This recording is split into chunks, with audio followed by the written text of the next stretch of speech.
উজ্জ্বল মুখোপাধ্যায় বহরমপুরের ছবিটা তুলে ধরবে, তার সঙ্গে হুমায়ুন কবির রয়েছেন। এখনো পর্যন্ত এই যে আদার্স ওয়ান নির্দল প্রার্থী হিসেবে হুমায়ুন কবির তিনি এগিয়ে রয়েছেন। হ্যাঁ,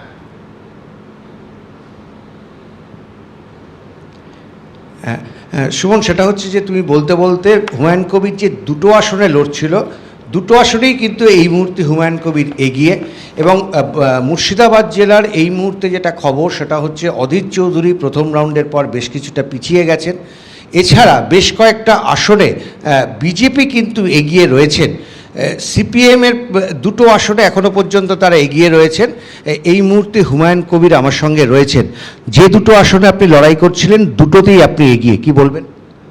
কি বলবো, মানুষ আমাদের পছন্দ করেছে, আমাদের সাপোর্ট দিয়েছে। প্রচারেই আমি আভাস পেয়েছিলাম যে শত অপপ্রচার, অনেক বিরোধিতা, তৃণমূল কংগ্রেস অনেক রকম প্ল্যান, প্রশাসনের একটা অংশ ধমকি, তৃণমূল কংগ্রেসের কর্মীদের যে হুমকি ধমকি, সেটাকে উপেক্ষা করে আমি আগেই বলেছিলাম যে তৃণমূল কংগ্রেস নওদার যে প্রার্থী সাইনা মমতাজ 29শে মার্চ তিনি নওদায় জিতছেন এবং রেজিনগর দুটোতেই আপনি।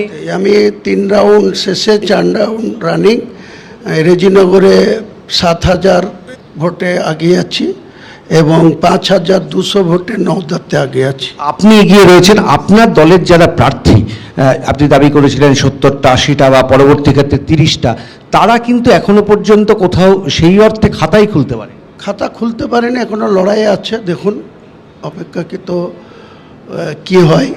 তবে কেউ যে এমন কিছু পজিশন নাই, যেমন রেজিনগরে তৃণমূলের প্রার্থী 3য় স্থানে চলে গেছে, বিজেপির সাথে আমার কন্টেস্ট হচ্ছে এই মুহূর্তে।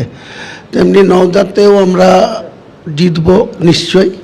এবং মুর্শিদাবাদ জেলায় হরিয়ারপাড়া আমাদের সঙ্গে টিএমসির কথায় মুর্শিদাবাদে কি হতে চলেছে এখনো পর্যন্ত যা ট্রেন্ড, এখন পর্যন্ত যা চলছে, আপনি তৃণমূল দেখুন না, এরা তো 4 দিন আগেও দাবি করছিল যে ওরা নাকি 12টা সিট জিতবে, কিন্তু সেই অবস্থায় আছে কিনা আমার জানা নেই। খড়গ্রাম আগিয়ে আছে তারা, তাছাড়া অন্য কোনো জায়গাতে সেইভাবে হরিয়ার।